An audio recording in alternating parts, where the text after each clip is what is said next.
with you. Driving me nuts. I know this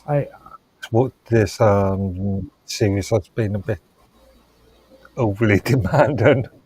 Yeah, and it really shouldn't have been. I mean, back when we first started this, we were just hanging out and freaking talking about the Constitution and shit, you know.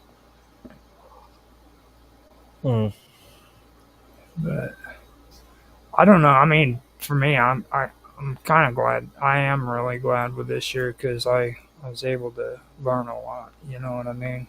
Like I thought I knew history really good until I had to go through some of this stuff again.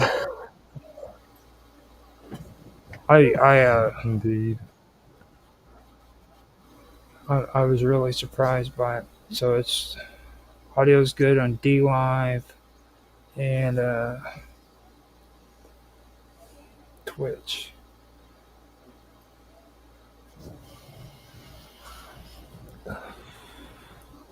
Twitch is up and running, and the audio sounds good. I went in and changed the names over on it, so it says that it's actually Roger's Realtime Talkshow event. We got that set up. Oh, yeah. So it's all good on those channels. Now I've got to check YouTube. Looks good. Have to make sure that it's in its playlist though, so that now on the live streams I usually just put those in live stream, and then when I go through and edit it out, I'll put those edited ones on the actual podcast. I keep seeing your YouTube 15-minute things. Yeah, it drives you nuts, doesn't the premiere thing? Yeah, no, I'm not. Oh, the 15, the 15-minute. The 15-minute one. Yeah.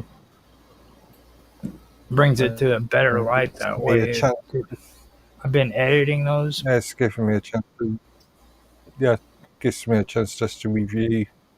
It's really interesting though, isn't it? Yeah. Because, like, I mean, I've been editing them into 15-minute blocks, and I'm seeing things from a different perspective, what we were actually talking about in those videos. You know, like, things I didn't catch the first time I caught when I was editing them into 15-minute videos. It's really interesting. It's just different, is all I'm saying. Yeah. So, okay, everything seems to be up and running good. Rumble. Okay. Also, I've been thinking about Nancy's request for biography profile statements. I'm just going to give her my links and everything. You aren't going to give her a small write-up? I'm going to give her a picture of Mark Watashik in a freaking thong bikini. I just seen one of him on freaking Discord, dude. I'm going to send that to her with my links underneath it. That way I share the love. I couldn't believe it. Considering that both of them have created a sort of small profile for themselves, I've been thinking about doing something similar. I'll send him a bio. I was just joking. But I might still send that picture. He posted it up on Discord if anybody's interested. Just so they know, Mark Watashik is in a thong bathing suit on Discord. Are you sure you don't just scare people off? Well, nobody's seen Mark Watashik yet in a thong bikini yet. So I'm just baiting people so they'll go on and check his Discord channel out. It's advertisement, right, I get. Okay, so let me go ahead. It's at 5 minutes. I'll do the countdown and we'll go. So 3, 2, 1, now. Hello, everybody, and welcome back to Roger's Real-Time Talk Show event. I'm Roger Hanson, and I'm your host. Here with me is I guess I can call you a co-host after 3 years, my co-host, Mark Edworthy, my true and faithful co-host who has never left my side, and I am grateful. What a choice. I've missed the old episode. Well, I mean, there's a lot of people freaking that's been around us too that have come and gone. You know what I'm saying? It's like, so I mean, you've been tried and true, man. We've done crap loads of streams together, not just the Rogers Real Time Talk Show event. You know, so I gotta give you a lot of respect for that, man. That's pretty good. But today, good things have to come to an end, at least for the year, because this is our final episode for 2025 of Roger's Real-Time Talk Show event. And today we aren't playing any games. We're just going to have a conversation because we are sick and tired of all these readings. They're making us sick, and my head is ready to explode because of all the information that we've gathered this year, dude, to be honest. You beat me to it this time. Yes, I know. My head hasn't exploded yet. I know.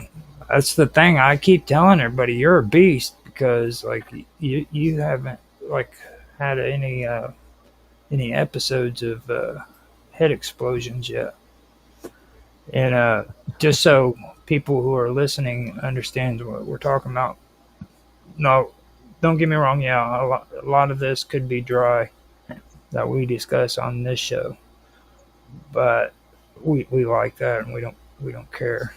With that being said, we also have other shows that we have on the Praetorian as well. Untethered was one that we just came out with this year, and it's pretty unhinged. Basically, it's where me, Mark Edworthy, and Mr. Robot, aka Illuminati on Rumble, we all three get together. Probably anything with Mr. Robot on can be unhinged.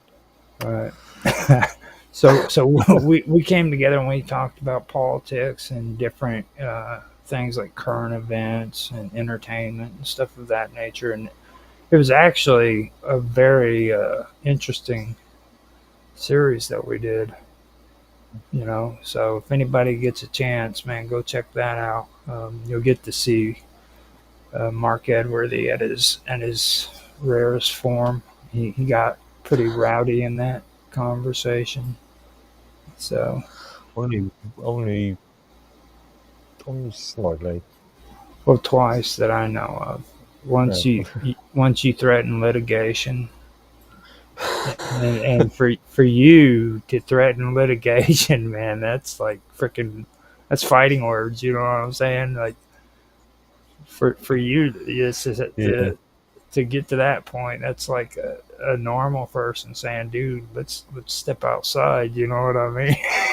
It's like I was just completely amazed by that because yeah.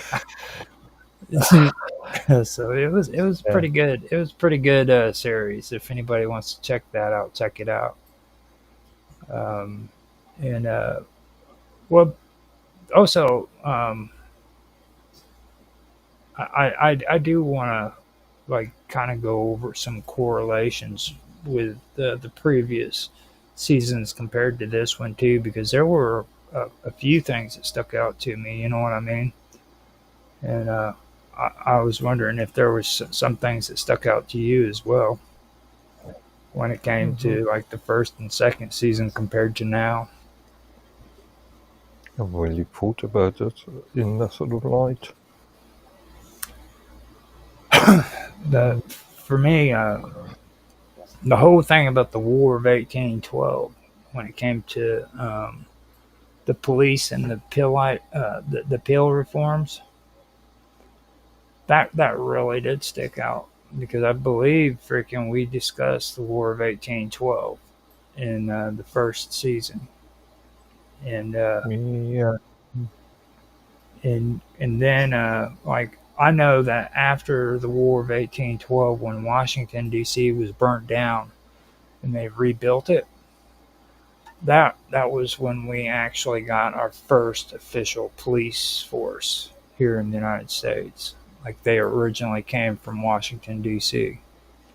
and then it caught on and became national. I found that interesting because this year we had talked about the pill reforms and the police force that was officially put together in England, and I found that pretty interesting because they were right around the same time period, to be honest. Mm. So, I mean, that's just kind of weird. So, that was one thing that really stuck out to me. What do you think about that? I'm not sure if it's weird. Could be a direct connection. Again, I've not really reviewed in that sort of light. Well, see, that there's always like the relationship between England and the United States has always been weird. Okay, like the English and Canadians literally came in and burned our capital down. Okay. It was a war with the English, all right? And what do they do directly right after the war with the English? They create a police force, something that was molded and created by the English themselves. You know what I mean? Mm. And then you look at like our Civil War, or no, not our Civil War, our Revolutionary War. Yeah, you just remind me of the Canadian, US, British so-called pig war that sort of occurred just before the American Civil War.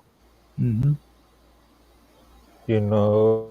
Where there's this big piece of land just off the coast of on the border of Canada and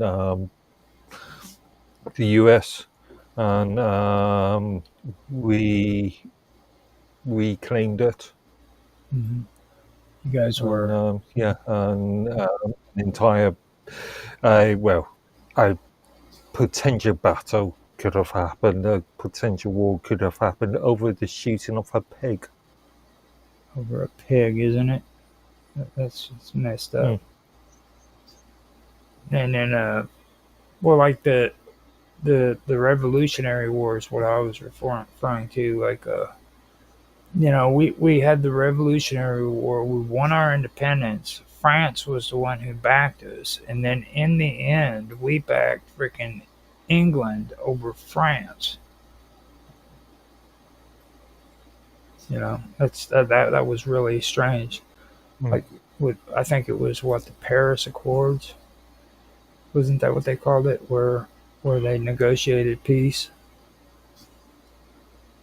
If my memory serves me well, yeah. I can run a I can't remember the time frame there, but I think so. I really did find that pretty odd, that weird relationship that England and the United States has. And we can go into tons of good conspiracy theories when it comes to that too. Actually, Great Britain, because I'm just thinking of the Irish famine at the time. Ireland was a part of Britain, Northern Ireland, and the amount of Irish that the Union used in the American Civil War.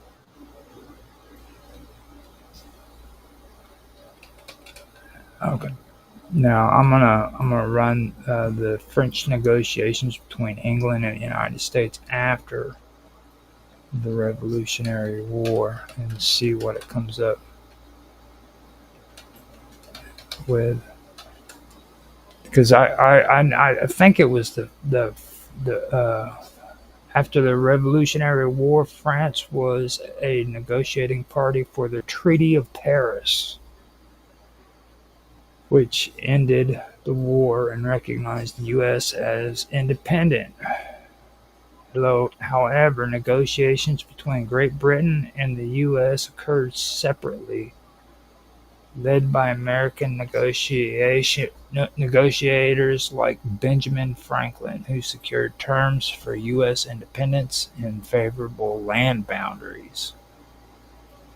Now, the alliance between France and the U.S. helped to win the war, but the subsequent treaty, or Montefontaine in 1800, formally ended the alliance, leading to the quasi-war between the U.S. and revolutionary France. Oh, So yeah. you're talking about the Treaty of Paris, 1783? Yeah. Yeah, 1783. Yeah. Now, for me, I was aware of it. I just didn't remember the actual treaty name. And that was kind of another thing that we kind of tapped into this year too, because we were talking about Jean-Jacques Rousseau, and then that one guy, I forgot his name. He was the revolutionist in France during the French Revolution.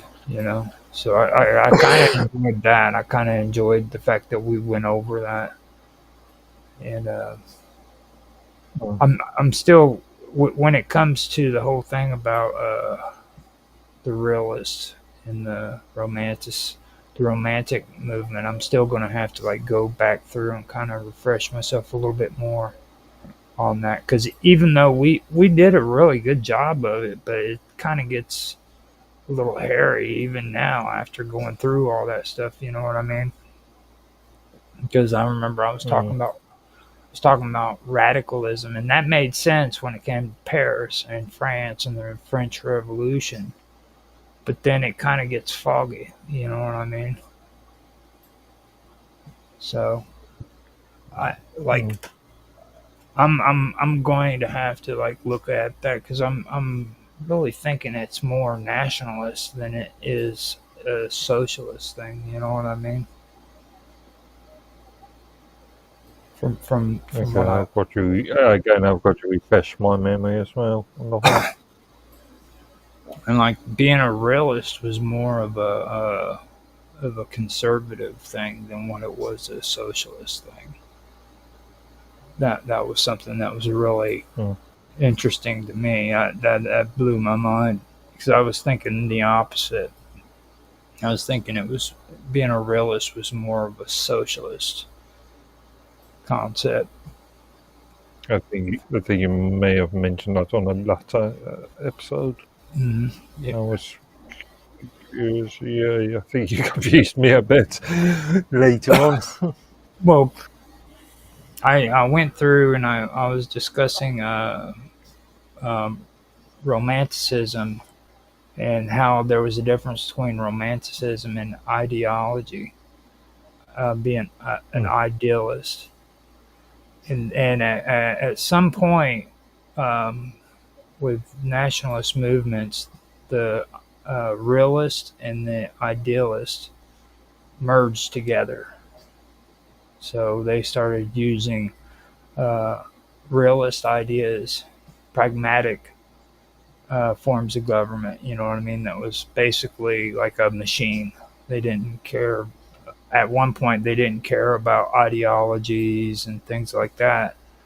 And then they merged it together with idealism.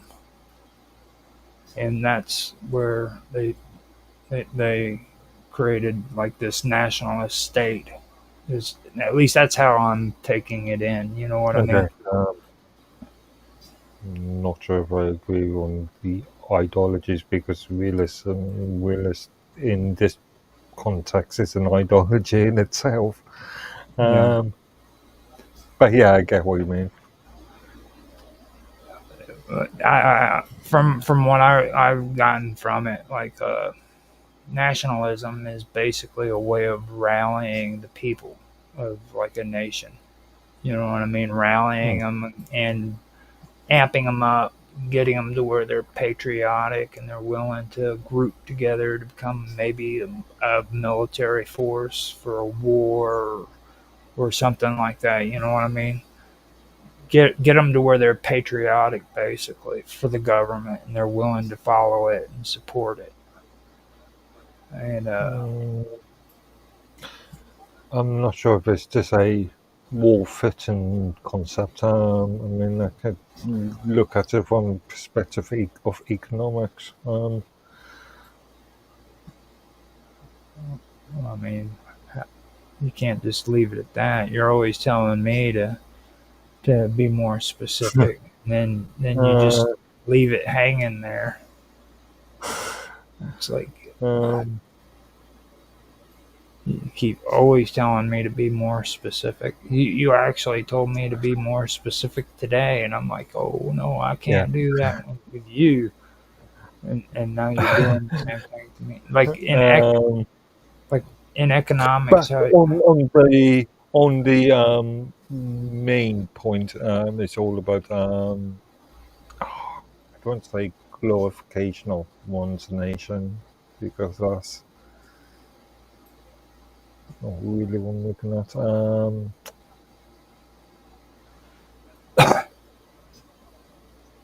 well, you've heard the story of George Washington and the cherry tree, right? Yeah. That's a form of nationalism. You know, George Washington was so honest that he chopped down, I think it was his grandma or his mom's cherry tree. And then after he chopped it down, his mom or his grandmother said, "Who chopped down my cherry tree?" And George Washington said, "I cannot lie.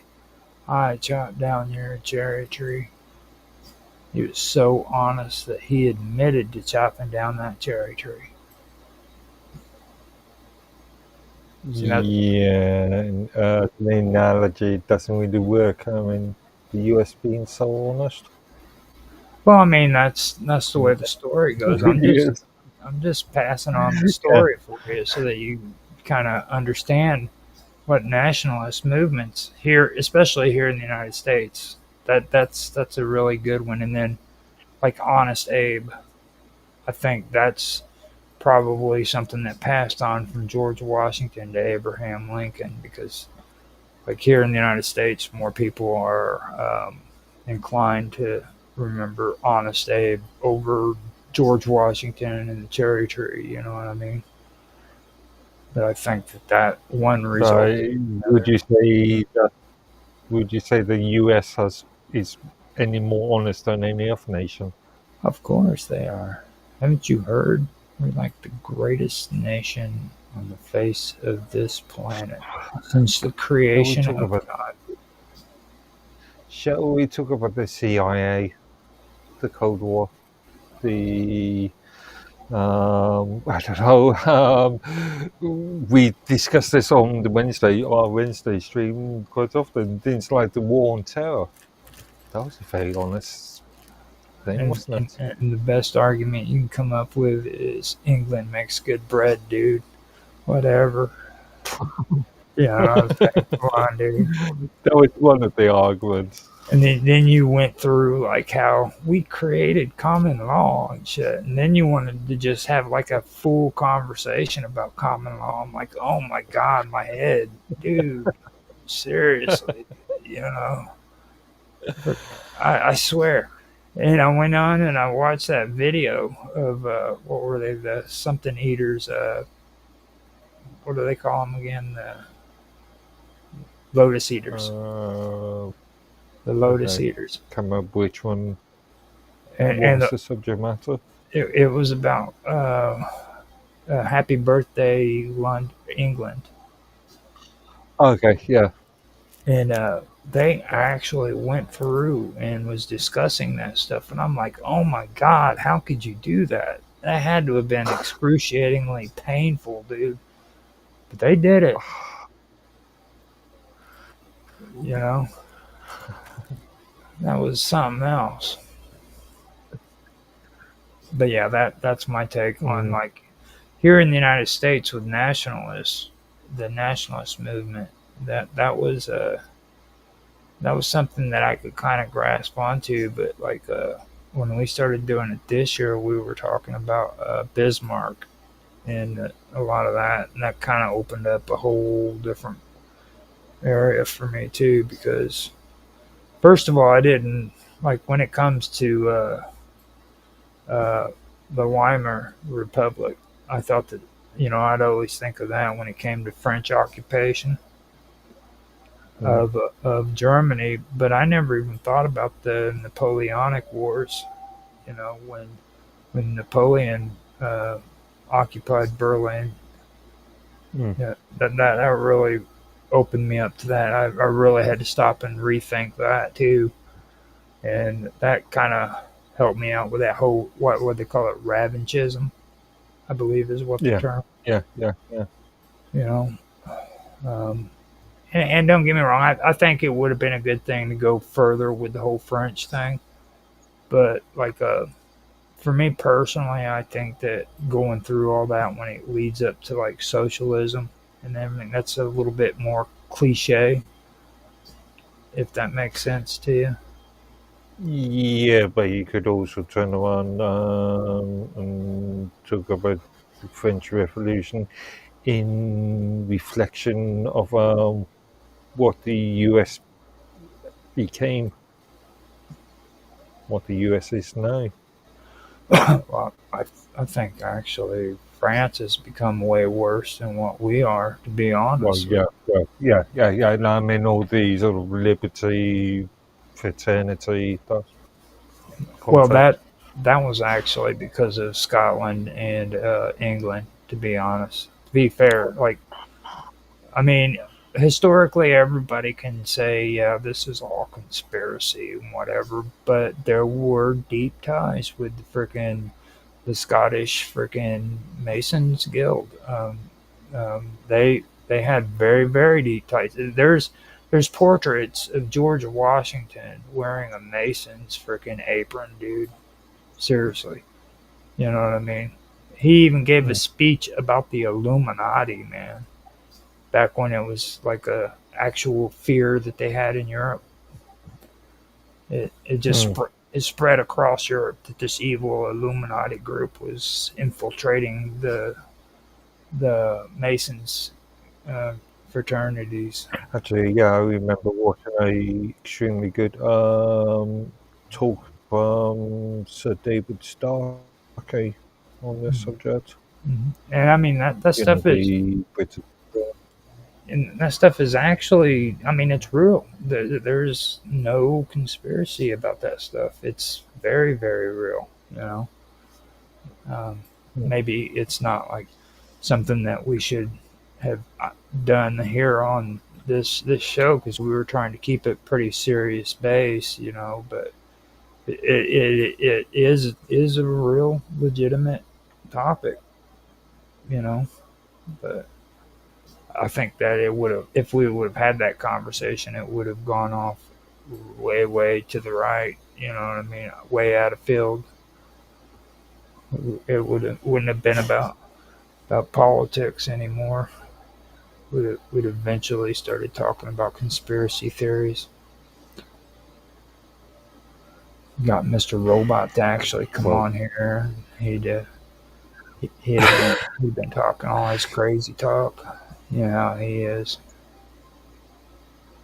Start telling us. There's a thin line between conspiracy theories and conspiracy facts.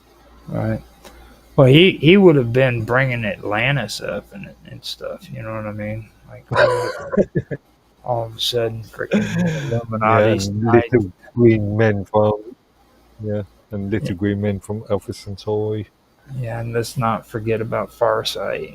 The remote viewers from Farsight. They've confirmed it. Freaking crazy man.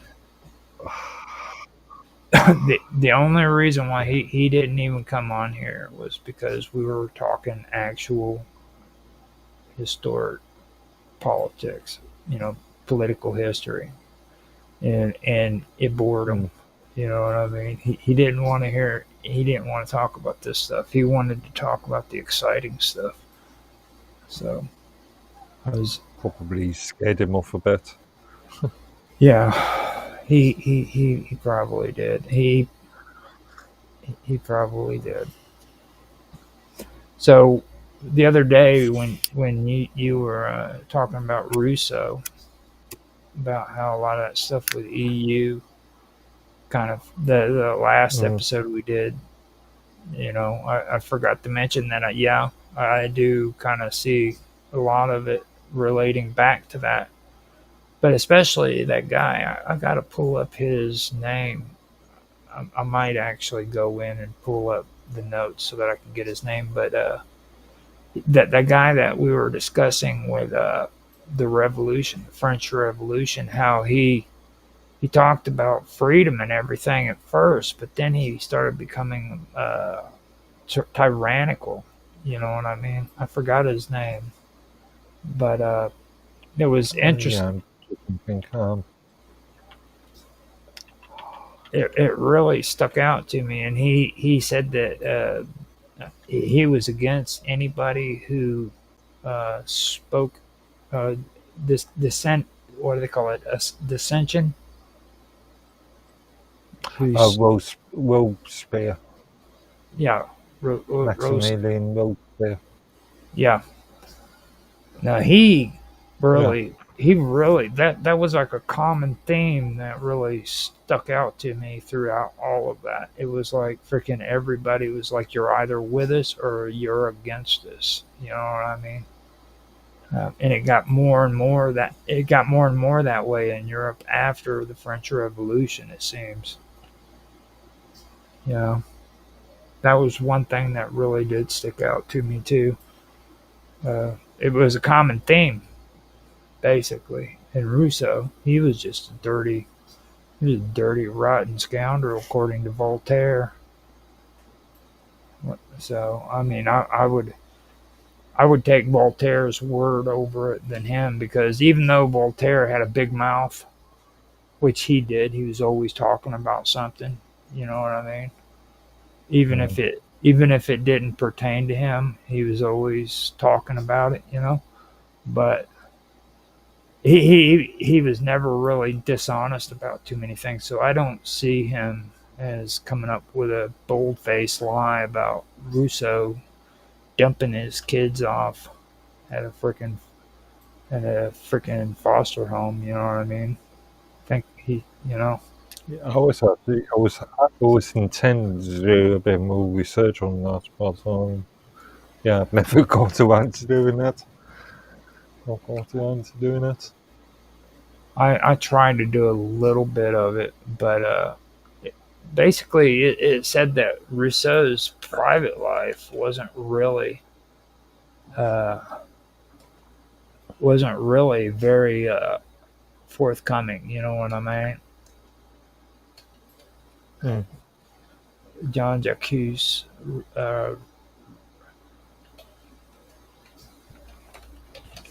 I'm going to do Rousseau's children. Is it true Rousseau abandoned his 5 children? This is on Reddit. Is it true Rousseau abandoned his 5 children? What happened to them? Why would we ever value his book on child rearing if he literally dumped them in an orphanage because they were inconvenient for him?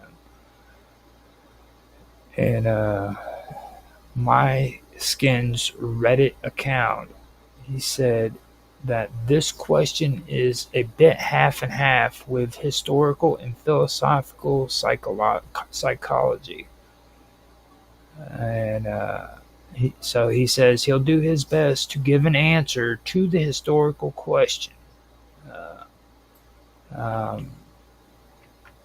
He goes into a huge spiel of it. And he says, I do wish to start with the second, though, because it is logically fallacy to claim someone's personal inadequacies prevent them from being able to speak to a topic on an abstract or theoretical level. Many philosophers have written on subjects such as education without having actually tested their theories. This is complete bullshit, dude. You know what he's saying, right? Like, this idiot is actually getting on here and saying that Rousseau is, it's okay for Rousseau to freaking talk on child rearing, even though he freaking abandoned his 5 children to an orphanage. I'm not going to read that no more. And that was on the top of the search engine. You know what I mean?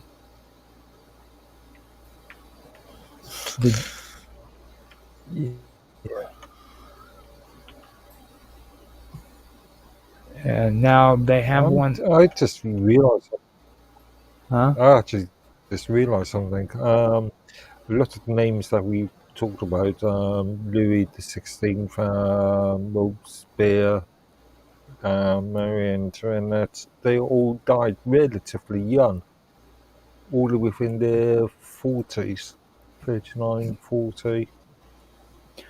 I've actually brought that up before, not on here, but like, if everybody takes it for granted the fact that we live now to like 60, 70, sometimes 80 years old, but like, I mean, even back in the 60s, 1960s, people generally died when they were in their early 60s to late 60s. You know what I mean? Like, lifespans have actually gone up a lot more, I'd say, since the Saying that Voltaire was meant to live for 84 years.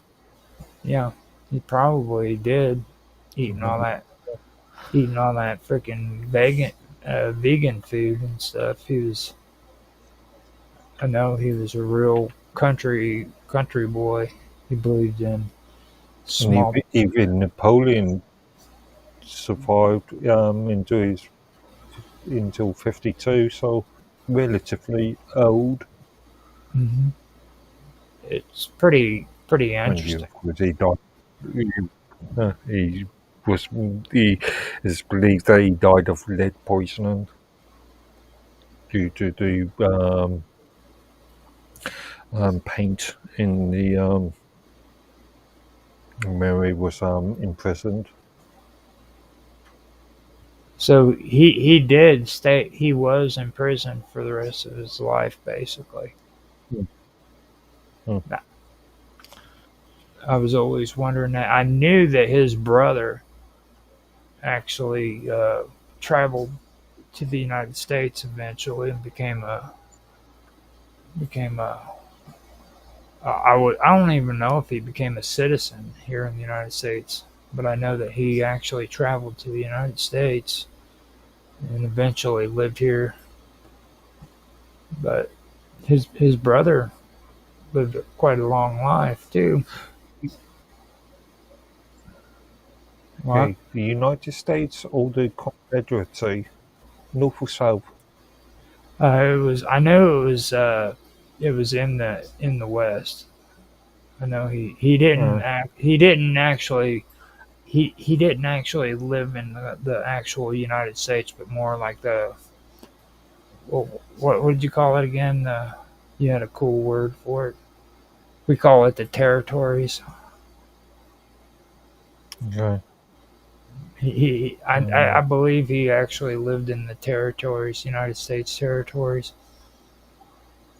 because Napoleon sold um, what was left of the territories over here to the United States to support his war, I believe. Oh. And that was something I do know about that.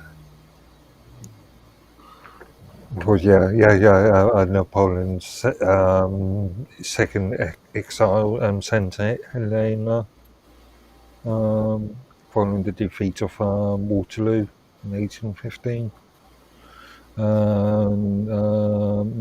He died in 1821. No, which one? Again, it's Napoleon. Napoleon. It is suspected that he died of lead poisoning due to lead in the belly. The paint that was covered in his, Now, lead poisoning could also be code word for bullet to the freaking head. You know what I mean? Because no, there's no evidence of that. I mean, to be fair, man. And did you ever figure out why France changed their constitution 15 times? Well, one of the latter reasons was to do with the World War II, and specifically in relation to the Fijian movement. No. I can't remember the history, but didn't they change the constitution a few times during the is it 3 Napoleons? I always got the they're using 3 different Napoleons. They're using a trick of words here. Okay, I typed it into Google search to get a quick response. Okay, and it says France has not changed 15 times. Wait, hold up. Okay. Why France changed its constitution 15 times. It said why France has changed. France changed its constitution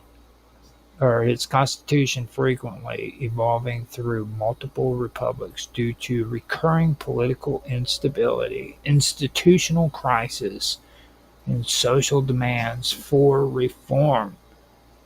With the current Fifth Republic's constitution being amended multiple times to adapt to new domestic needs and European integration. There's that word integration again.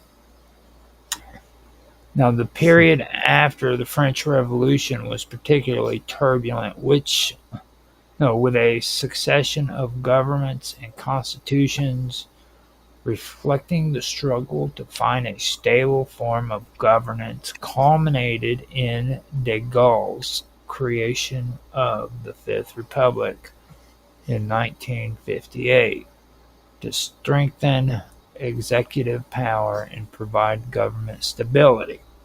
So that's their explanation for it. That only really explains the last. Yeah. Well, de Gaulle, I mean, Yeah.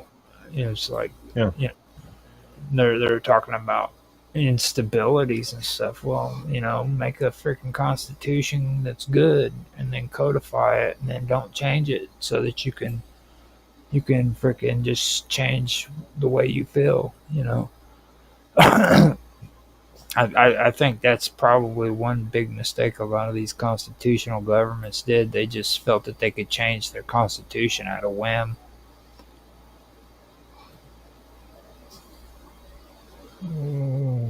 Amend how the US can talk about amendments. Yeah. I mean, our constitution hasn't changed. It's been there since the beginning, or since it's been amended. There's a difference between between various amendments. there's a difference between. I'll say this again. The Constitution is a separate document from the Bill of Rights and the amendments. Okay. Now, the Bill of Rights Yeah. is its own document, and everybody seems to think that it's included into and it's not. Okay. Now, the Bill of Rights is something that the Federalists had a problem with. They didn't want a Bill of Rights because countries like England and France, and when France was actually an empire, their kings and queens gave their people bills of rights that they could live by. Well, These were technically, actually, the 1689 Bill of Rights, 89? Yeah, 1689 Bill of Rights was voted upon, and yeah, the US Bill of Rights is based upon, again, Britain. you see, and the Federalists didn't like it because we wrote something in ours where it states that no man has the right to take away our rights, which are God given, and the only one that can do it basically is God Himself, and that was what they felt was enough to have for every man to have the rights that they had according to their conscience. And when you go into the whole conscience, then that's where it gets tricky. Like, according to your own conscience of what's right and wrong. If you know that you're doing right, then you're completely and absolutely free. But if you know that you're doing wrong, then freaking and you get busted, you get in trouble for it, then certain rights can be taken away from you. Okay. And then like in a situation where a person doesn't know the difference between right and wrong, that's where the sovereignty comes into play. And according to the conscience of the sovereignty, they determine if you're innocent or guilty. And if you're guilty, then they take away certain rights. So that's the conscience of the sovereignty. You know what I mean? But the sovereignty is made up by the people. Right. Even in Britain, post the English Civil War, the sovereignty is with Parliament, and Parliament is voted upon by the people. I mean, that would actually make sense if you guys really stood by that, but you gave power back to the monarchy, so that's kind of a tricky question right there. So, like your House of Lords, okay, you guys don't have voting rights in the House of Lords. You don't get to vote those people in. That's the Which prime. I argue is a good thing. Well, in theory, it's a good thing because you've got, in theory, the House of Lords is filled up with people that are experts in their field. Mm-hmm. Granted, it doesn't always happen, especially in recent years where you've had governments just add their own people in just for the purpose of swaying.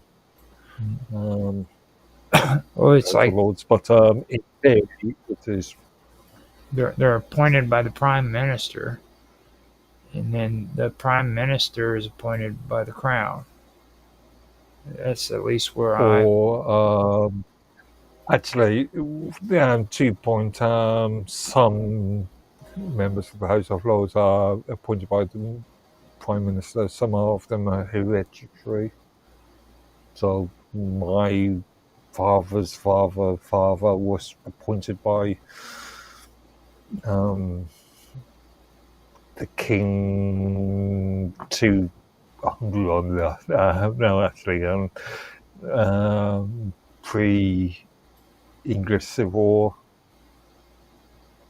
War. So yeah, let's say 600 years ago, and therefore, because I'm the oldest son of the oldest son, I'm now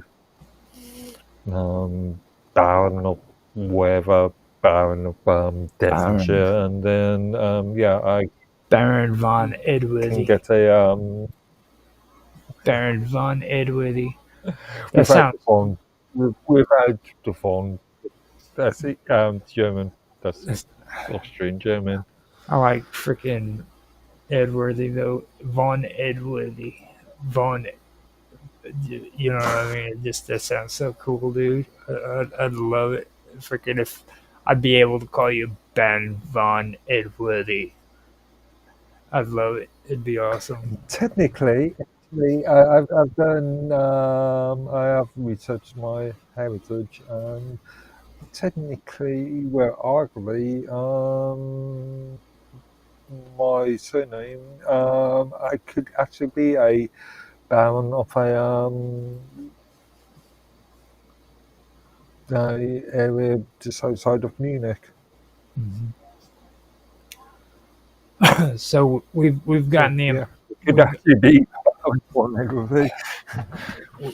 we've actually gotten the important stuff covered. So now I think with the EU, I think that's something that really is something I do want to kind of discuss because like I've got a whole different perspective of the EU now.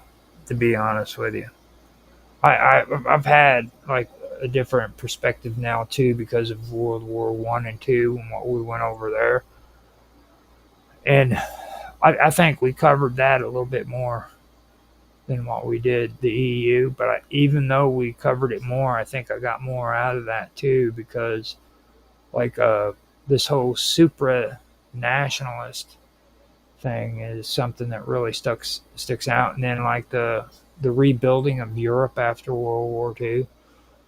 Like I heard stories about how people in Europe like they would use the Nazi war criminals as workforce. I heard about that, and then I did hear stories about like making it to where not only they had to do the work, but it was like even the citizens of Europe became pretty much indentured servants to where they could get like benefits from the government. But I didn't realize how much of that actually took place. You know what I'm saying?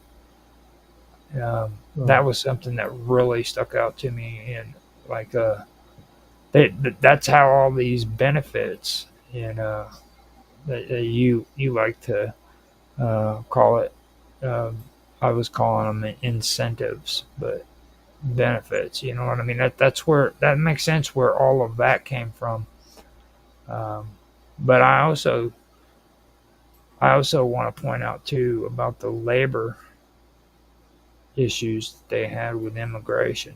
You know what I mean? Like they created their own issue, and then it caused it to happen all over Europe and England because of the immigration thing, and that was because they kept freaking importing labor forces to come in and do their work for them. I find that pretty interesting. I think it was last episode. Well, you're talking about post. Yeah, you're talking mainly about post-Blairism. Again, you could argue the same in the US. It went all the way back to the end of World War II. They kept first they were first they were doing it from people who were. I was thinking about. Yeah, go ahead. No, I was just thinking about post 1997. That's when they opened the borders. Okay. That was actually one part we said we were going to check into too. It was a zone. Remember, they were talking about a zone that yeah. Actually, you're talking about the signing of the Maastricht Treaty. Yeah. Maastricht or Lisbon? Maastricht Treaty, 1992. I think. I could be mistaken with the Lisbon Treaty. I always got the two confused. It was. I know that it pertained to dropping borders where people could just travel freely among the borders without any kind of documentation. I just can't remember exactly which one it was. So you don't really have to do too much that'll make your head hurt because we've survived the year. So you know what I Yeah, mean. I'm just trying to remember. It's just we're having a conversation and kind of getting into recapping a little bit and talking about some of the stuff that we discussed. But um, that was something that really stuck out to me, and it's like no matter how much like you talk to people, they don't realize that stuff. You know what I mean? And it's right there in the history. It's like freaking this whole migration thing that everybody's talking about has been around for quite a long time. You know what I mean? And they created last week I kept saying chink in the chain and I was messing up. What I meant to say is it was EU's chink in their armor. You know what I mean? Like they we were talking about preventative logic and I was talking about how they keep constantly going back to this freaking idea that blocks are going to work and they always fell for them. You know what I mean? And this is a Hmm. perfect example of it because they were using preventative logic to somehow prevent a lot of these bad things from happening. And they never paid attention to these immigrants that they were shipping into Europe to do their work for them, to become their workforce. And it eventually became the chink in their armor, just like everything else. They do this And shit over. arguably, Oh, go ahead. it's much more evidence now with the entire argument of just import people just to increase GDP, Yeah, just which is a big, especially in the UK at this present moment. I never really went in to check out like specifically what supranational means, you know, but that also opened my mind up because like I always knew that there was something just extremely freaking weird about the European Union. And you can't compare the European Union with the UN, okay? Because they've got this weird shit going on. You know what I mean? You can't call it nationalist. You can't call it socialist. It's kind of like a freaking blending of all of it together. You know what I mean? Does that make sense? Technocratus Well, is yeah, yeah. technocratic socialism. It's you see, and that's the weird Yeah. part too. That's the weird part too, because like there's crap loads of socialism in the UN, in the United Nations. You can see that, Hmm. yeah. But when it comes to like this supranational stuff, like they're doing really really weird shit. You know what I mean? I remember when Brexit was going on, and they went and they actually did a documentary on the what was it they call it the Parliament or something that's over in Germany, where all the politicians go to make their referendums. And the guys in the document actually said it's like a paper mill, okay? Like a person makes a referendum or an organization makes a referendum and they run it through for voting, and if it doesn't get passed and say corporations wanted it passed, then they just keep running it through until it's passed. So they just Hmm. keep doing it over and over and over again, and it's a never-ending cycle of these same referendums being passed through this system. You know what I mean? Until it's finally passed. So you could have a Hmm. referendum running through these people time and time again for 100, 200 different times. You know, that's weird. Do they do that stuff in England? Well, they did that in as far as the Lisbon Treaty was concerned in Ireland and the Republic of Ireland. What was it? 3 votes. voted once, and people said no, and then they said going to have to vote on that again. People said no, and then third time, yeah. They did it. Yeah. So I think that's an interesting idea right there too, and I'm pretty sure they probably get away with doing that shit here in the United States too. I don't know how much they do it, because I could see it as being something that's taking place here as well, where they just run it through one more time. I know that when we have bills that haven't been passed, they uh, there are some of them that are tabled. They're set off to the side, and that might as well just Yeah. be like a graveyard. You know what I mean? For bills to go and die, basically, because they never get brought back up again. Maybe somebody will look at it and rewrite it and reintroduce it, but they don't really. Or they'll add elements of one bill into a failed bill into another bill. I mean, Yeah, both in the EU and in the US, bills can be extremely convoluted. You could be looking at hundreds of pages worth of documentation for any single bill. yeah, it's pretty messed up. And I still say that everybody who freaking thinks that we need to be watching that evil freaking China, we need to turn our eyes away, not as much on China, and start looking closer at the EU, because you know people aren't realizing, man, like, all these people we're calling our friends, they aren't our friends. They are definitely not our friends, and the things they want to do have to do with like taking away constitutional rights and replacing them with that kind of a system. And it's already creeped into freaking both the English government and the United States government. It's there, you know.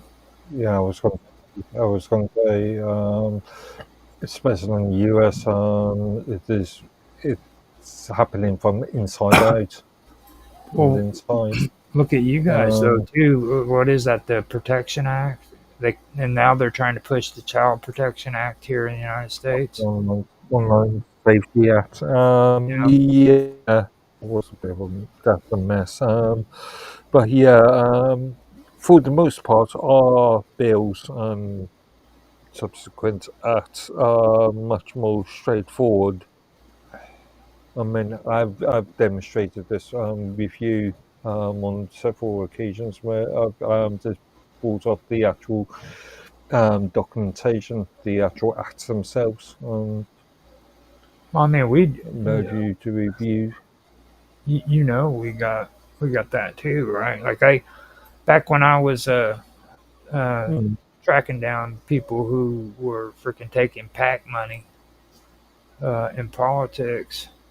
I freaking went on multiple websites that showed how much money politicians are getting, they're receiving through PAC uh, money from supporters. Like you can check all that out on the internet for free. Now, back in the day, before the internet was popular, you would have had a harder time finding that information. But yeah, you can find all that information out on the internet. It's Open States is one of them. You go to openstates.com, type in what politician you want to find out about, and they'll tell you every penny that they received from PAC money and supporters. So Mm. it's that's actually a pretty good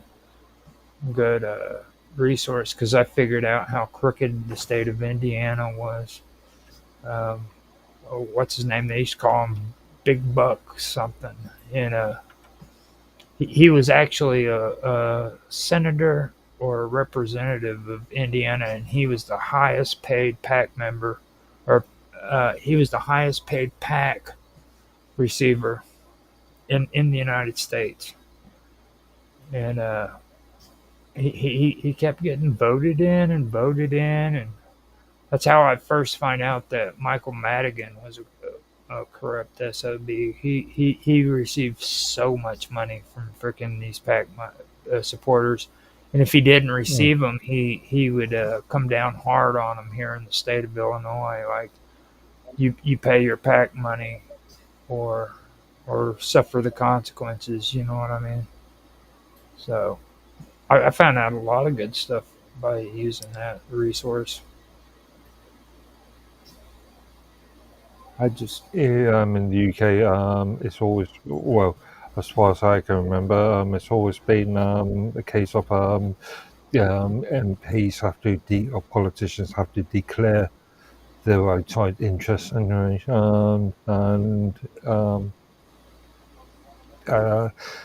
in 2000, the Freedom of Information Act was passed, and I read in various places that Tony Blair, the Prime Minister at the time, considered that the Freedom of Information Act was his biggest mistake.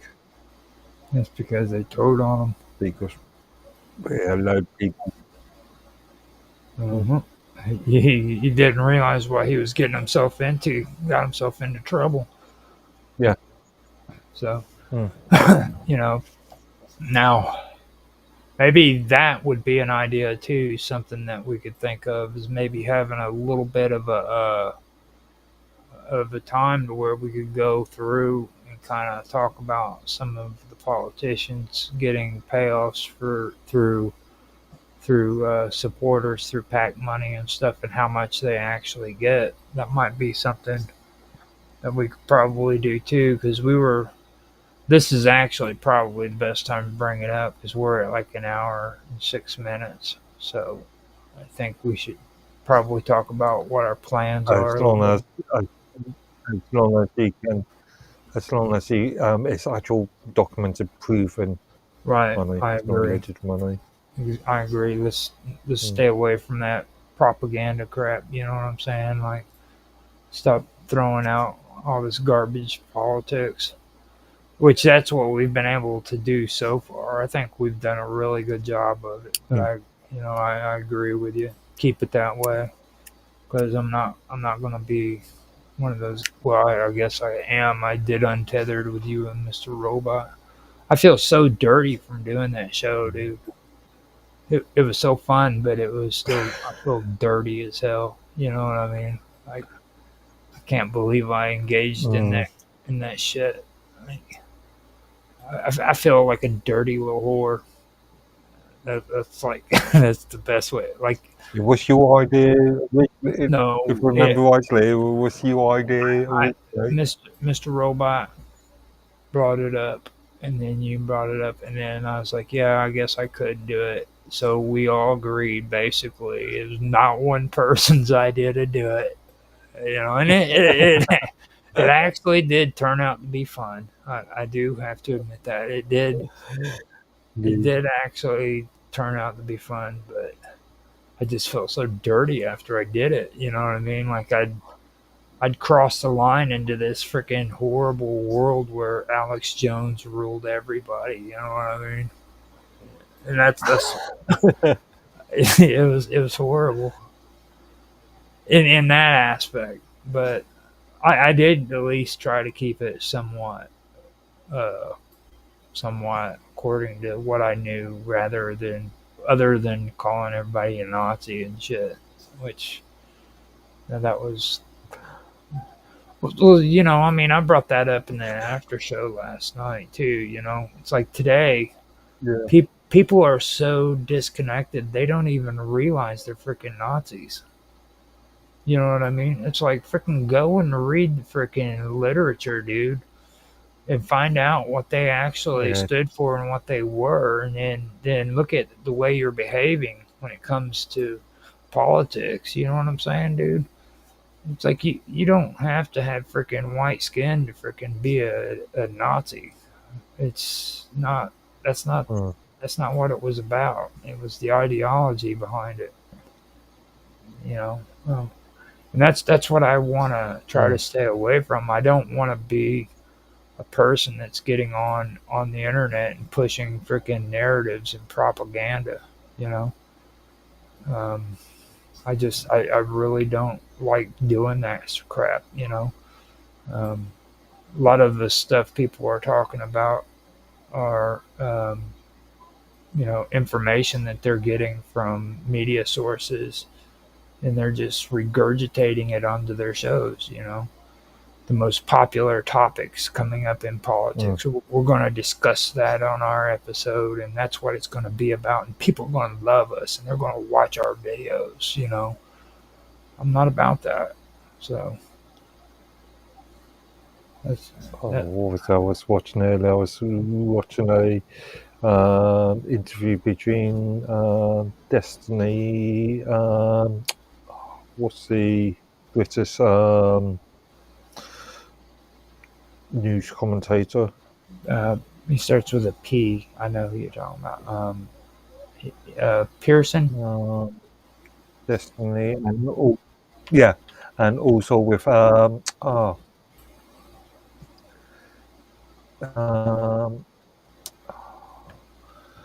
think of her name, and not Sarkeesian, and the Sokolov. women that appeared with Chuck can't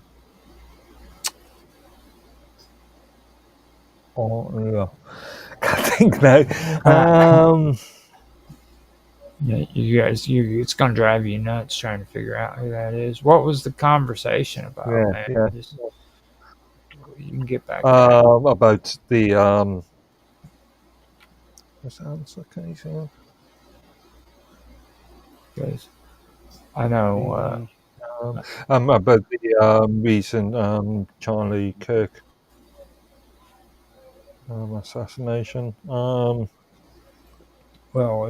there's a lot of stuff going on there. That's actually one of the. There was a article that I read, and I don't really condone it, or I don't support it. It's the New Yorker. He does like these blog posts, and he tries to make everybody think that he's like unbiased in his writings, you know, but when you read what he says, freaking, he's always going off of like the popular topics that are being brought up, and then um, he'll start talking about things that seem to be unbiased, but then all of a sudden he throws it in there, you know, where it starts showing like the whole leftist kind of ideologies, and I see that Anna a lot. Kasparian, Anna Kasparian. I was the name that I was thinking. I was thinking Young Turks. Yeah, that's the thing I was talking about. Young Turks. Yeah. That. Yeah. She and Destiny and Webby's digital. I can't remember his actual name, but him and Piers Morgan. Piers Morgan was hosting a show with them two on, and a couple of other people, and and as we all know, Destiny is not very popular these days, and as Kasparian has sort of turned a sort of leaf herself. Yeah. She's been a bit more.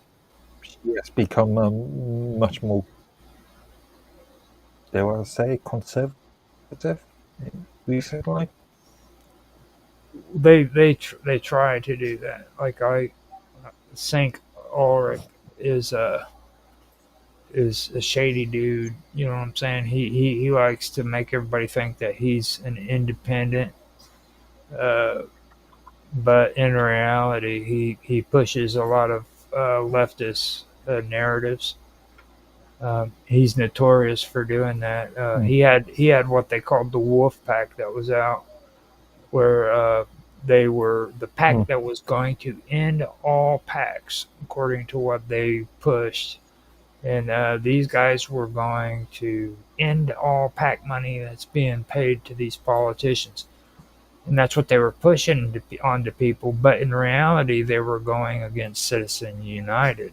See, that's what the legislation was written out. And I found that out after it was approved here in Illinois, that it was in reality going against Citizen United, and it wasn't it wasn't a PAC that was aimed at all PAC money. You know what I mean? But they pushed that prerogative, and then they would one hand would wash another with these local politicians, in order for these politicians to vote on that bill being passed. They had to do favors for them.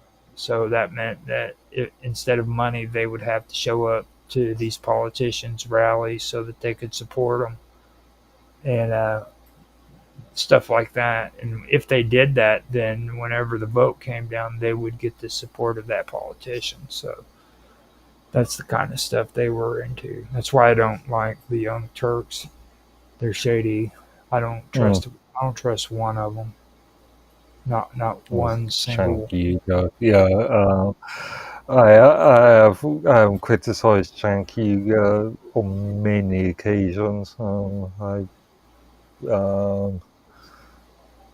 find him to be very offensive, let's just say. Well, I mean, you just don't like Turkish people. Let's face it. Cenk Hugo, is he Turkish? Well, he claims to be. His name is. It sounds like it's Turkish descent. I don't know. I'm not sure. Yeah, it might be of Turkish descent, but he's not Turkish himself. Well, I mean, I don't want to take this to a whole new level. You know what I mean? It's like freaking. He has tan skin. You know what I mean? So it's just. I mean, that's. I know that sounds bad, but it's the truth. Like freaking he's got tan skin. He's got a better tan than what most guys do. Me for one, I wish I had a tan like that, dude. I'd be all right. Back in the day, I'd have been a ladies' man. You know. I mean, it's true. I ain't gonna lie. So, getting on to the next year, I think with the conversation we were having before, it would actually be a good idea if we did what we were talking about, like with this, because in the first season we did the United States and its political history. The second season we did England and its political history, and this year, the third season, we did Europe, the EU, and all of that. I think that the best route we could do if we come back to do season 4, that's if determining if you've gotten arrested or not for your rebellious talking points. If that hasn't happened and we decide to come back next year, I think we should be more because I first of all, I don't want to do any politics that relate to the Middle East. Okay, I've done like history when it comes to the Middle East, and it is insane. Okay, I don't even want to try the political process there, and it's really huge. You know what I'm saying? And China and all them other ones are the same way. And I think what I'm getting at is like we were talking about being more opened up. You know what I mean? Instead of worrying about borders and countries and stuff like that, talk about issues like um, we can talk about like socialist thought and what it actually is. You know what I mean? Like talk about theories that came out of the Frankfurt School and the New School Hmm. here in the United States. And then also about like atheism, the atheist thought, because those kind of go hand in hand. You know what I mean? And how that's affected a lot of things. Because yeah, it just open. I think it opens things up a little bit more. You know what I mean? And I, we were talking about it. I don't know what your actual thoughts are on it yet, because I know you're afraid to go to jail. Well, with this handsome face, yeah. Yeah, that's right. Um, Don't hurt the money maker. I do like your yeah. I do like your idea that we were discussing earlier, but looking at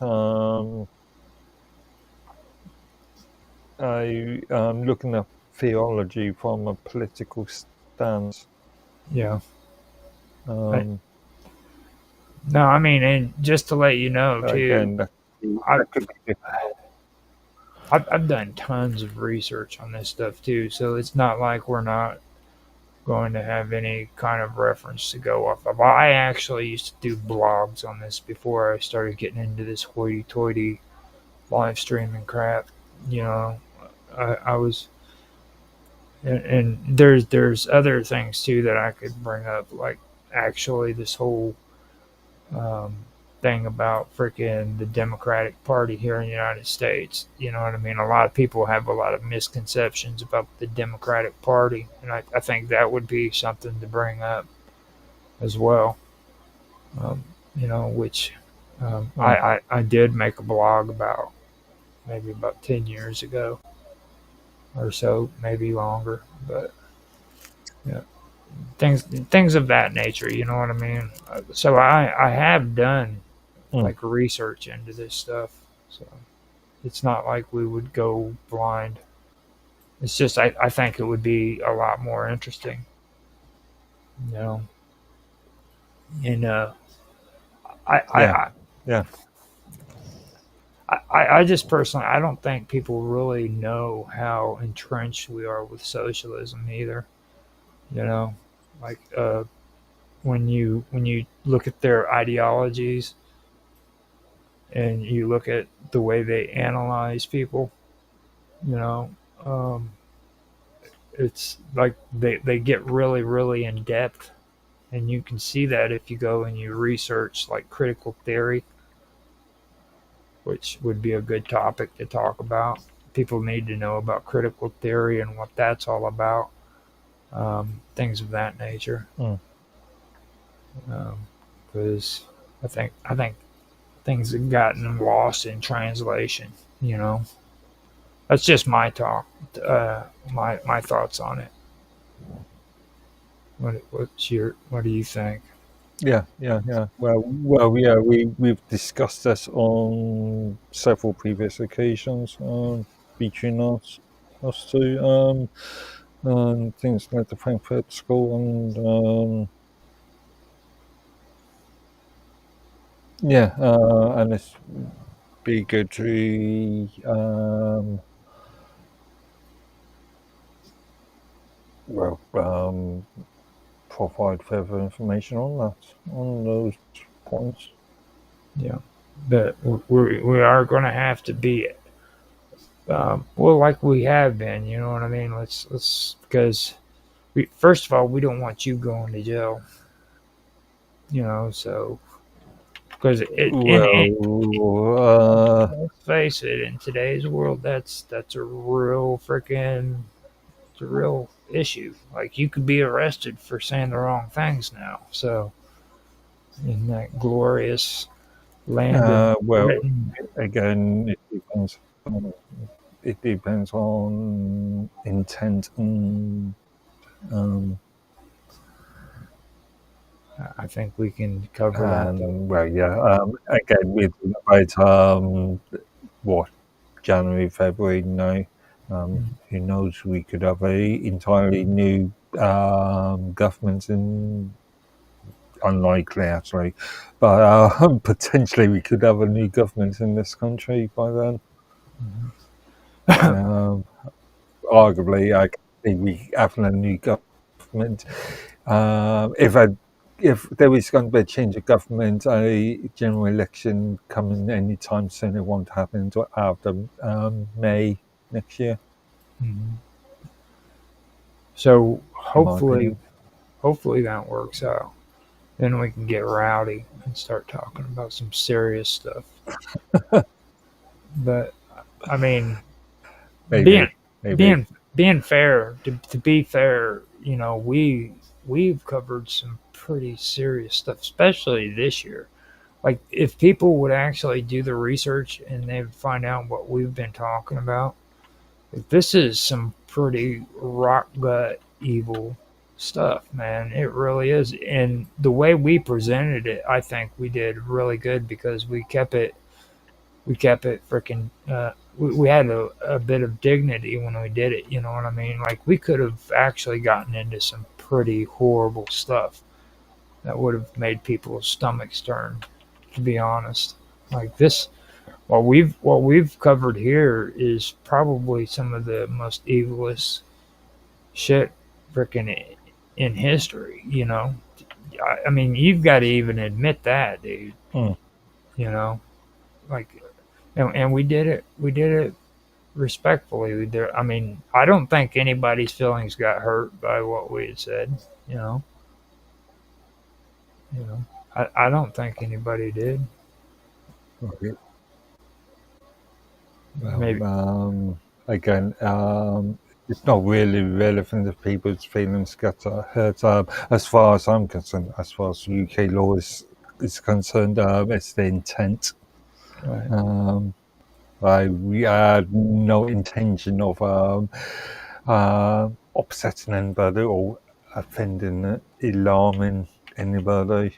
Or putting out propaganda. If somebody got offended or alarmed about it, that's their problem, not mine.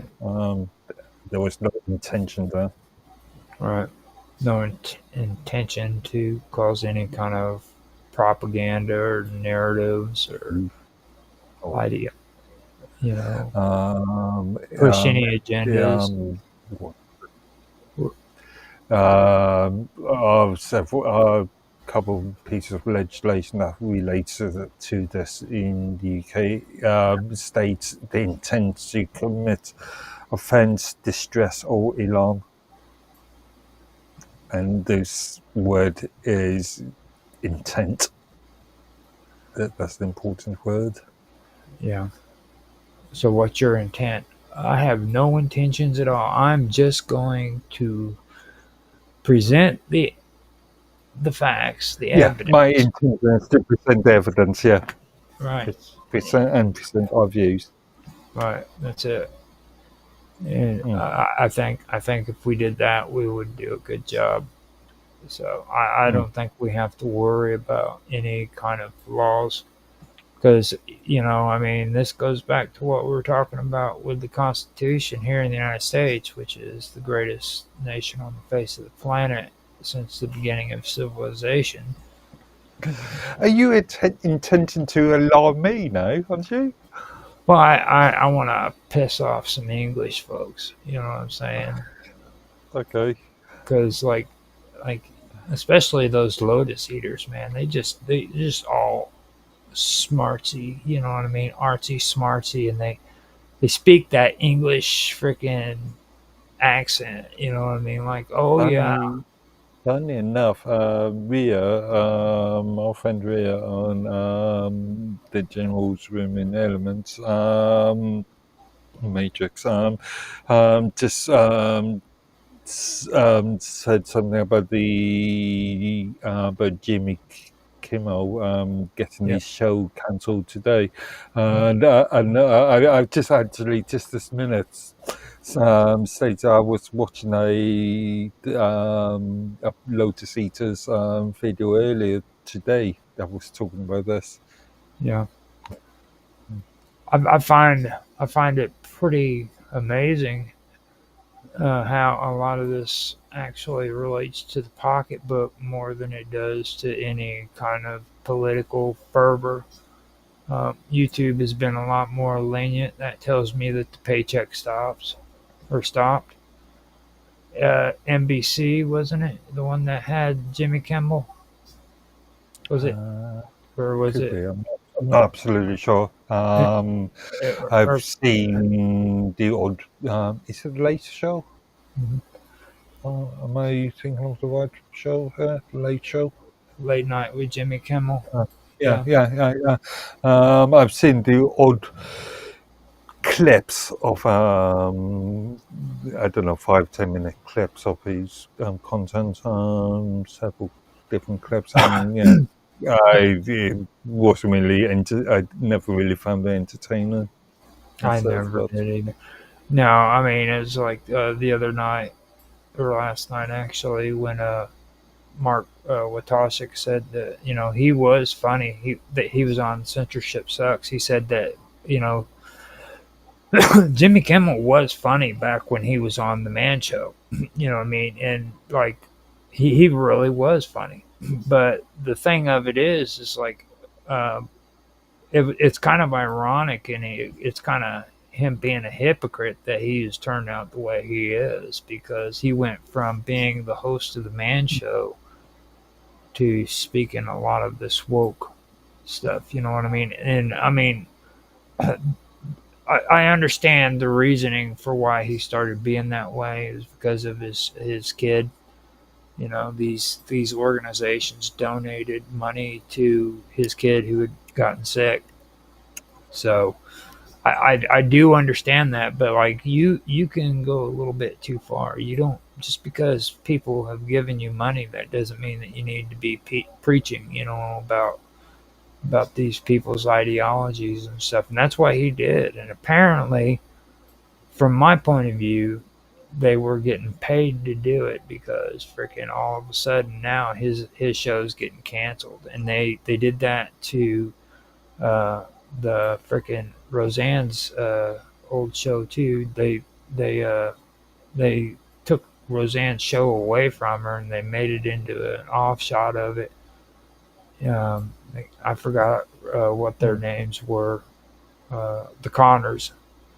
The Connors got discontinued too, and that's because freaking they have bad freaking viewership. You know what I mean? But they kept the shows. Oh, go ahead. Sorry, the video the Lotus Eaters video I was watching earlier about Jimmy Kimmel demonstrated that between January this year to August this year, his viewership halved from something like 2 million to 1 million. Yeah. And it's like, I mean, that's really what it comes down to. These organizations was paying the television station to freaking keep the show on for political reasons. You know what I mean? And then when that paycheck ended, that was the end of it. And that, I mean, I'm really starting to see that. Oh, go ahead. See, any, especially US media, it's all about advertisers. It's not just all about my old joke, the bums on seats. Mm-hmm. Advertisers expect people to be able to view them, and if the shows in between the adverts are not being viewed, then obviously the adverts are not being viewed. And this is your forte too, because you're big on talking about commercialism and brands and and advertising and stuff like that. So I mean, this kind of goes down the avenue that you've always been talking about. You know what I mean? Because that's why you bitch at me about the description in the YouTube channels and stuff, because that's what you're big on. Yeah. So, and and I understand that stuff too, but it's just after years and years of doing that stuff, I just it's just like, dude, seriously, you know what I mean? Like, if I turn around and I went on YouTube and I did everything that YouTube wanted me to do, I would be freaking putting text to speech onto my videos, and then at the end I would have 4 videos at the end with my playlist, and I would have those on every single video I made with a freaking description that has good SEO that matches the description with the SEO, of course, because I gotta have the same words in the SEO that matches the description. Whatever, dude. And I did all that. Actually, you ignored me. Yeah, you annoyed me slightly yesterday. You referenced a 2 videos that was on Microsoft's OneDrive. You didn't give a description. There was no clue about what those videos were. Oh yeah, those are actually. I see this all the time. Yeah. Those are actually pretty good. Yeah, I did actually watch them in the end. I was sort of, yeah. And coming from a sort of IT background, non-referenced content. Let's see. How do I know that doesn't contain malware? Well, those are trust issues. Like on our chat, dude. This is pretty much between us. Yeah. But I see this all the time. Who's a good example of this? Neilke. Well, Morocco's example. It will just reference a URL. Yeah. Well, at least today I said, here is the link. I said today, here is the link. And granted, on a lot of if you're referencing on YouTube or something, I will go sort of preview beforehand. I'll go thumbnail with a preview on it, but on some things like the OneDrive, then there's no preview, there's no explanation of what that file was. And eventually, we do have to figure out what we can come up with where Tan will actually come on and hang out with us, because he hasn't been doing nothing with us for a while, dude. So we got to figure out something that he'd be willing to come on and hang out with us and do. I'm done with Tech Talk. That's just not happening no more. There's just so much you can do with Tech Talk. You know what I mean? Like, you can only kick a dead horse for so long. I seriously. I don't know. You guys get. You guys get frustrated whenever it comes to Tech Talk, though, because it's like freaking, you don't like AI whatsoever. You get frustrated whenever that's all we talk about. I don't like it's not that I do not like the principles or the concept of artificial intelligence. I don't like the misuse of that term, that phrase, when it's being used inappropriately. Yeah, that's what you say. It's one of these. That's what you say until we get in a conversation about it, and then you start having fire forming up out of your eyeballs and shit. You know what I mean? It's like whenever we actually get into an actual stream and we're talking about it, you just get all fired up and excited and shit. It's like, And Yeah, then, but half the time you're talking about database algorithms. Database algorithms are now a form of artificial intelligence. well, first you have to break it down to the Yeah. algorithm. Okay, a lot of people don't understand what an algorithm is. Like, they think that this is all just digital, and it has. You know what a base signal is, right? Huh? Mm. You know what a base signal is, right? Base signal. Yeah, In what context? just a base signal. It could be in audio, it could be in electronics. What's a base signal? A base frequency is the best. Base frequency. Okay. A underlying frequency. An underlying signal. It's a dead signal. It's zero. It's no activity whatsoever. That's where everything is sitting still. Okay. That happens in technology. That Base happens frequency. in music. That happens in everything that pertains to that pertains to algorithm. The term algorithm. All right, and whenever whenever Actually, no. A base frequency is a minimum operating speed. exactly. It's a That, minimum frequency. yeah, I got to be careful about that because it doesn't necessarily have to be zero. It can be just the minimum amount. You're right. Yeah. I was just thinking.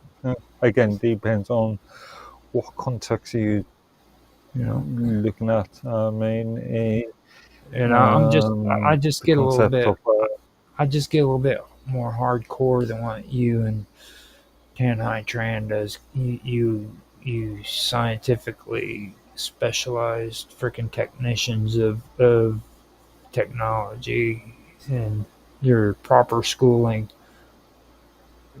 where you don't like hearing words like algorithms and what they are and stuff because you like have flashbacks if of university and when I shit. was in um, I um, can that's almost went bet to that's what it felt like for you, college. to be honest with you. I could imagine. Um,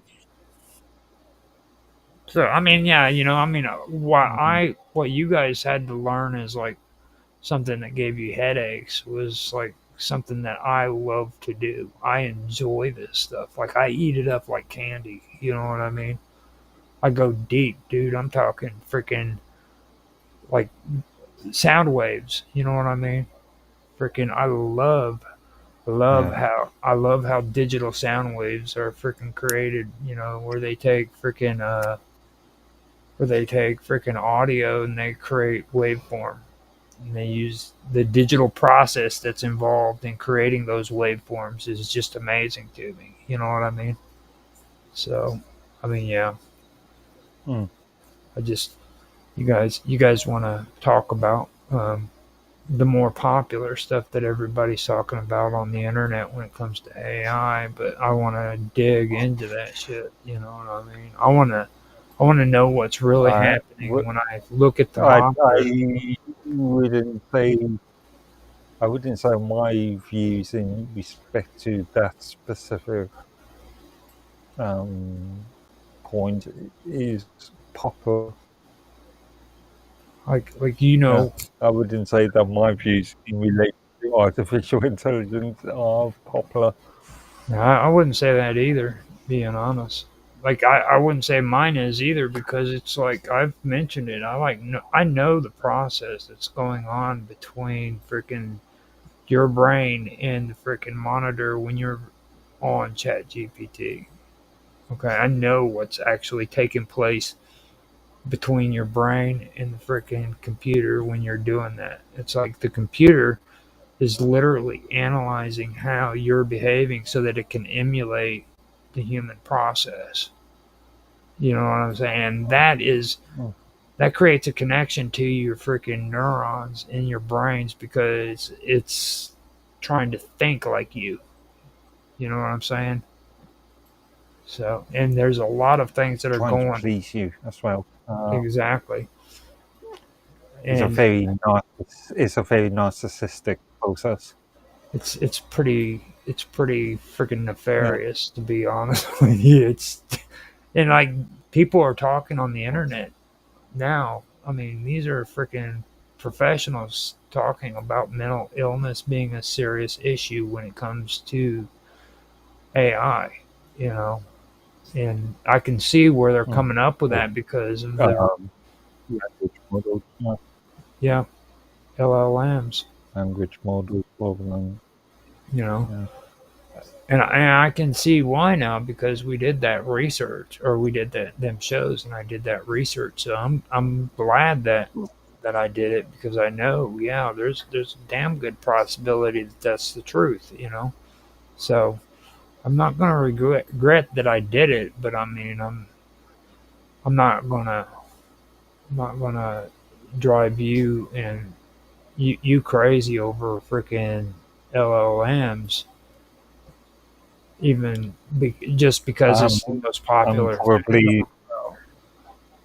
I am probably the least of the person that uses that we know that uses that sort of technology the least.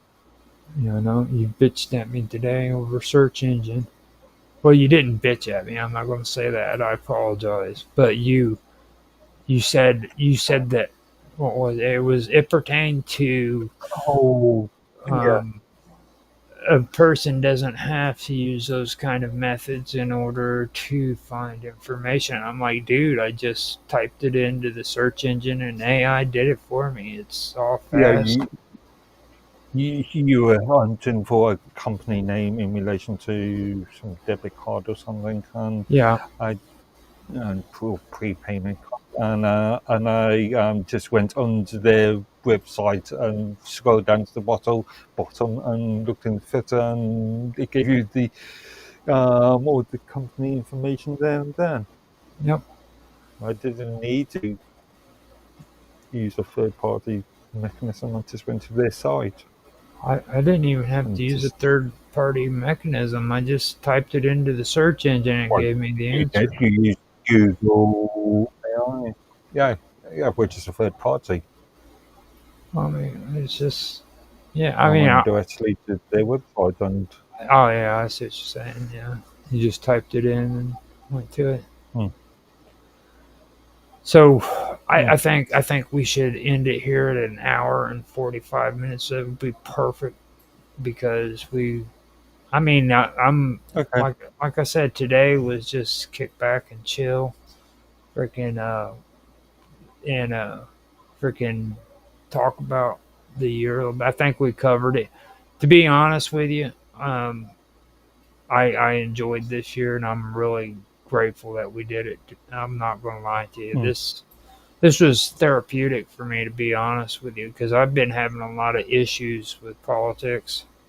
If you haven't noticed, which I know you have, I've been trying to avoid a lot of what everybody's calling politics with like a plague, you know. And it's because I have a hard time discussing it. And I'm glad that we did this one because it kind of gave me some balance in a lot of it. But at the same time, I'm glad that we did Untethered because it opened me up to where I'm willing to talk about this other stuff too, you know. So I'm really glad this Also, year.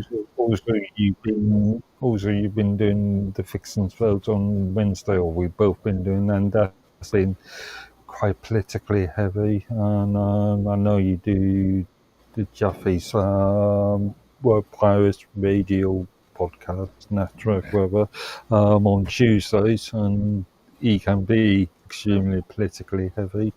Yeah. Well, I mean, I've been trying to Uh, stay quiet in most of those because I don't really agree with a lot of the stuff Jaffe says or the people that comes on his show. So I would rather just not comment on it than to say something. You know what I mean? It just because I don't mm, particularly see eye to eye to a lot of the things that they discuss. So um, I you know I'll keep it that way, and I'm happy with it. mm. But here lately, man, I've been able to kind of open up a little bit more and talk more about things like and that's the one thing I really did like about this year when it comes to doing these series. So I do have to say that, and I'm thankful that you've been by my side on this for 3 freaking years now, dude. That's really amazing, and you know, and I want everybody to know Mark Edworthy is a freaking true friend. Just to let you know, if freaking you need any help on minds.com, reach out to him and he'll try his best to help you. He's not going to promise you anything because nobody can, but just Yeah. reach. I was really impressed last night that Willie said that. That kind of threw me for freaking a loop, dude. He actually said that you were his hero, dude. Which I mean, don't get me wrong. Mm. A lot of people do have respect for you online. So I know that. I know it's hard for you to believe, Mm. which that's what I told Willie. But like freaking, I was really surprised he said that, or James off the censorship suck. I was really surprised he said that. That was I give him kudos for that because you deserve that, dude. And for somebody like him to say that, and John Galt on there has even said that he's got a lot of respect for you too. Just to Mm. put that out there to you. You know, you're a friend, and you've put up with my shit. I've put you through hell. You know, I know I have. So that means a lot to me. So without Not as much hell as some other people I can think of. Let's just say that. Mr. Robot, keyword Mr. Robot. I wasn't going to mention any names, but I know. See, that's where I come in. I'm a troublemaker in that way. So with that being said, let everybody know where they can find you, Mr. Edworthy. as you said, on minds.com under the username Medworthy. Okay. Now with me, you can find me at minds.com as Roger_Hanson. I'm also on Teams, and I do have a community that I just recently opened up called Live with Roger Hanson. The groups that I have on there have been closing out. After this episode, my Roger's Realtime Talk Show group will be coming to an end, so that will no longer be on Teams. But you can join my Live with Roger Hanson community, and if you want to be a part of that. Also, we are on.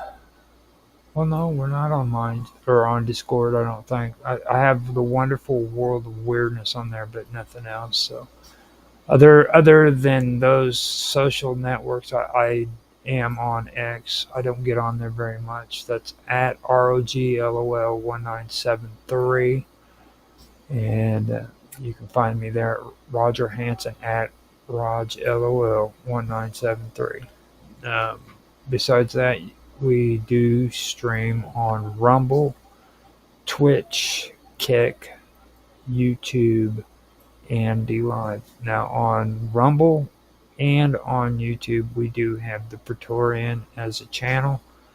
But on Twitch, you can find me at Infamous1969, and on Kick and on Kick and on DLive, it's Roger_Hanson. I hope you guys enjoyed the show. If you did, please like, subscribe, share, make comments. We'd love to get your feedback. Maybe if you have any ideas on which direction you think we could go next year, leave them in the comment section so that we can listen to them and maybe take it into consideration.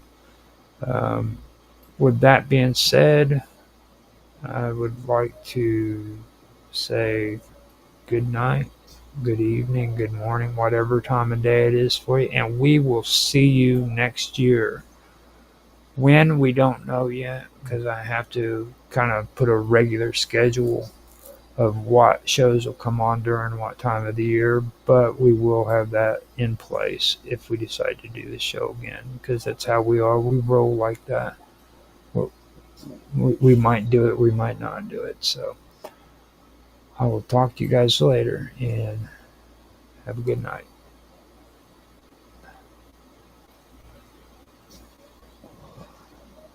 The in-stream call failed. What the heck? Hey? Yeah. I'm like, hold on, let me hit refresh. One would just want to, yeah, but one would just want to have us leave.